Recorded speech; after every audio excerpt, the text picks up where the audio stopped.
everybody? Welcome to Capital Combat. The name says it all. I'm Hakeem Branch. Rob Burrell. And today we're going to preview this Saturday Showtime Championship Boxing, which is a triple header, split site triple header. When first up, they're going to have Kell Brook defending his IBF welterweight title against Brook-Dan. Then we're going to go to another site where we'll have Jermell Charlo and Vanes Martirosyan fighting in a super welterweight match. Then we've got Johnny Gonzalez versus Gary Russell Jr. for Gonzalez's featherweight title. We're going to start off with Brook and Dan. Take it away, Rob. Okay, so this should be a fairly interesting matchup because we got Brook, who is coming off his win against Shawn Porter, in which he was able to take his welterweight title and his zero, versus Brook-Dan, whose only two losses have been to Selçuk Aydin. Pretty decent guy. Yeah, and but he's been on what, about 4-fight win streak so far up until this point. I think so. Yeah, it was Kevin Bizier twice and a couple other guys that was just stay busy. So it should be an interesting fight. I'm looking for Kell Brook to win, and I don't want to say it's a showcase fight, but he should show out. Because again, he's a very technically sound fighter. He's athletic. He's very strong. He just doesn't have like those blistering physical attributes like blinding speed, fast footwork, or just blistering knockout power. So I'm not looking for him to knock him out, but I do see him knocking him down. Yeah, this is a good fight for Brook to look good in because Brook-Dan is not too dynamic in any area, just like Kell Brook, except just not as much. He's not as athletic as Kell Brook. He doesn't have as much hand speed as Kell Brook. They both been shown that they can be hurt, but they both recuperated very well, as Brook is still undefeated. Brook-Dan has been down at least 3 times recently. He was down against Bizier in their last fight, and he was down in both Aydin fights. But he finished all of those fights. And in the case with Bizier, he won that fight. So the guy is tough. Now, I'm expecting the technical skill of Kell Brook, along with his height and reach advantages, to prevail over this fight. It'd be very impressive if he got the stoppage, because like I said, Dan hasn't been finished, but I'm not expecting it. But I do expect a 8-4, 9-3 type of decision. Yeah, nothing too spectacular I want to say about it. It is a step down in competition. It's more along that level when he was fighting Carson Jones than his fight versus Shawn Porter. I would say it's like right in between those two. Brook-Dan he earned his shot, through eliminators, fighting Bizier and a couple other guys. So he's a little bit higher than the Carson Joneses of the world. But he's not. But I wouldn't say he's quite at the level of the Porters and all those guys quite yet. If he was to win, that's a different story. But Kell Brook has shown that he is at that level, and it's up to him to stay at that level. He's going to be looking for big fights if he can pull this off, so we'll see what happens Saturday. Yeah, Keith Thurman is on the horizon, possibly the Shawn Porter rematch, and there's always that fight, to take who's the champion of England, with Amir Khan. Yeah. If Amir Khan, will step up to make that fight, but it's neither here nor there. That's for another video. Yeah, so we're going to move on to the next one, which is a super middleweight eliminator between Jermell Charlo and Vanes Martirosyan. No, super welterweight. Super welterweight. What did I say, super middleweight? Yeah, that's wrong one. Wrong super. Sorry. But yes, we got Charlo, who's very technical, got some decent power. Martirosyan also has some decent power, a little bit on the wild side.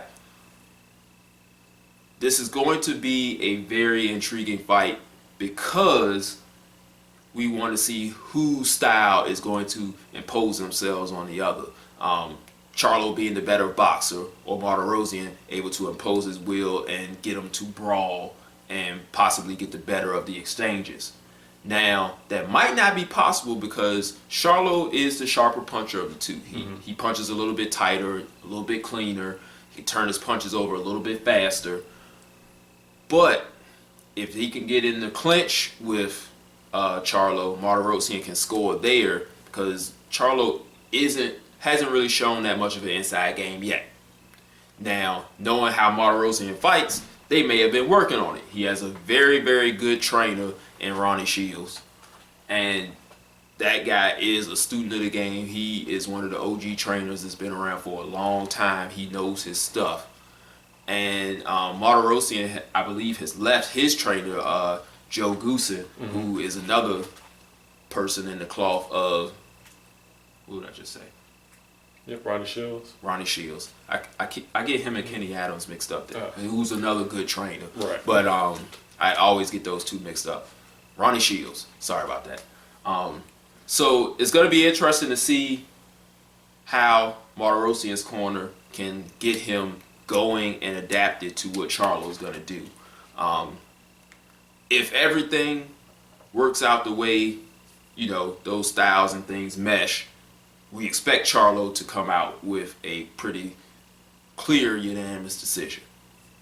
I don't think it's going to be as clear. I think Martirosyan can be definitely taken advantage of by more athletic fighters, faster and sharper punches, as we saw versus the Andre fight. Yeah. But the difference is Martirosyan wasn't really ever out of that fight.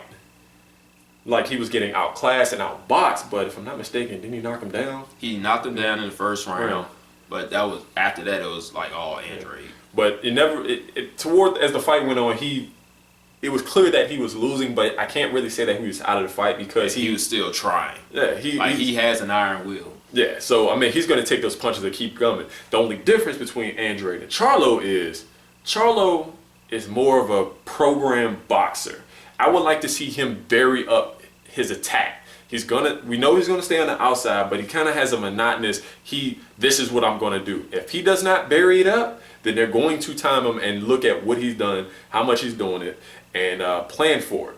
I mean, if you're gonna throw the same punch combination all the time, or most of the time, then at that point you're gonna be taken advantage of at some point. About Devin Alexander. Right.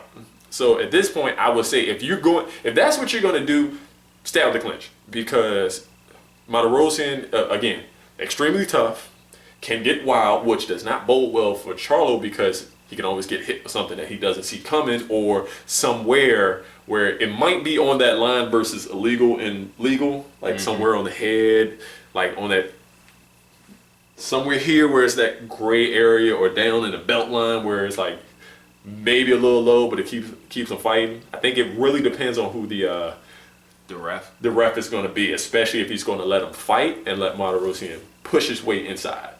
Yeah. So those are the keys that we're going to look at for that fight. Let's move on to the main event where we got Johnny Gonzalez defending his 126 title against Gary Russell. And this is Gary Russell's second attempt at a world title. His first attempt he failed against Vasily Lomachenko, which isn't the worst thing in the world. He is one of the best fighters on the planet. And unfortunately for him, he's once again in with one of the best featherweights in the planet in Gonzalez. Gonzalez has been around the block many times, and he has kind of pretty much resurrected his career after knocking out Abner Mares in the first round in a fight that a lot of people didn't think that he was going to win. So that power of Gonzalez is still there. Great equalizer. Yes. The speed, on the other hand, is way in the advantage of Gary Russell. Now, can he take advantage of that and get a decision? I don't think he's going to have enough to actually stop Gonzalez, but he might be able to outwork him and not outclass him. I think it'll be a tight fight because Gonzalez is definitely going to land the harder punches. It's going to come down to whether Russell can keep on doing those combinations deep into the fight. And if he can just keep moving and not stand flat-footed and give Gonzalez that target of his chin that he kind of keeps high at times. Because if that happens, we gonna see his chin get tested. He hasn't been hurt or dropped, I don't think. Nope. But he has been hit kind of cleanly. Very cleanly. Unfortunately, it's I hate to put him in the same vein as Andre Berto, but as Andre Berto was coming up and he got his first belt, his speed and his explosiveness really set him apart. But once you had a guy who could put hands on him, then you started seeing him have that trouble, or who didn't wilt to his explosiveness, his power, and speed. I don't think Johnny Gonzalez is going to be that one that wilts at that. Right. He'll either weather the storm or he'll tire Russell out, because when Russell again gets hit clean, doesn't really have the greatest head movement, and he likes to try to walk you down. The other thing that was a problem, especially in his last few fights leading up to that Lomachenko fight, was the fact that he really didn't close his fists. He liked to shoe shine, but they weren't really punches that had effect. Right. And you cannot do this to Gonzalez, because this guy has been around the block, turned around, went back around the block, and he's done that for several years. Yeah, he's not gonna have any of that if he starts doing that shoe shining. And I think that comes from him having hand problems. He's broken his hand several times and has had long layoffs because of it. So he might be a little apprehensive in doing so.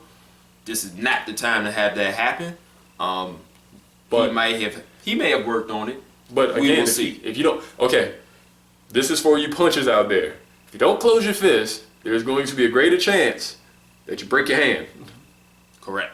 If you are not this, if you're doing here, very lazy, whatever, or you even do, I see people fighters punch like this is where you hurt your hand, especially if he's moving forward and it's before the point that you want of impact. If you can't get that extension, you hit him here and it's not closed, then you're looking at having a broken hand.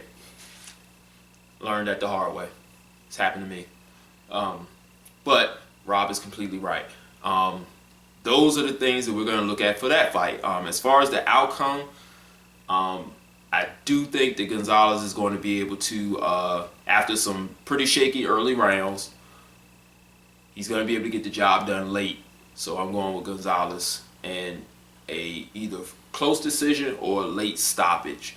But if Russell is conditioned enough to go 12, I think it will be a close decision where he's winning handily the early rounds, but because Gonzalez is landing the harder shots, he's going to slow him down enough to where he can take over late in the fight. I can see this going into a split decision, because you have basically Gonzalez's greater competition, so he has great experience, and the fact that he still has power.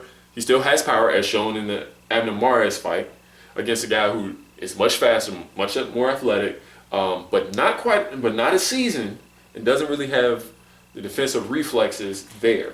So it depends on what they're looking at. Are they looking at for those hard one shots that Gonzalez will probably take, or are they looking through those the touches that Garrett Russell are going to bring? Yeah. So I see it as possibly a split decision.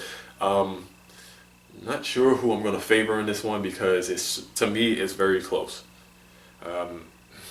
If it goes the distance, I can see Russell winning.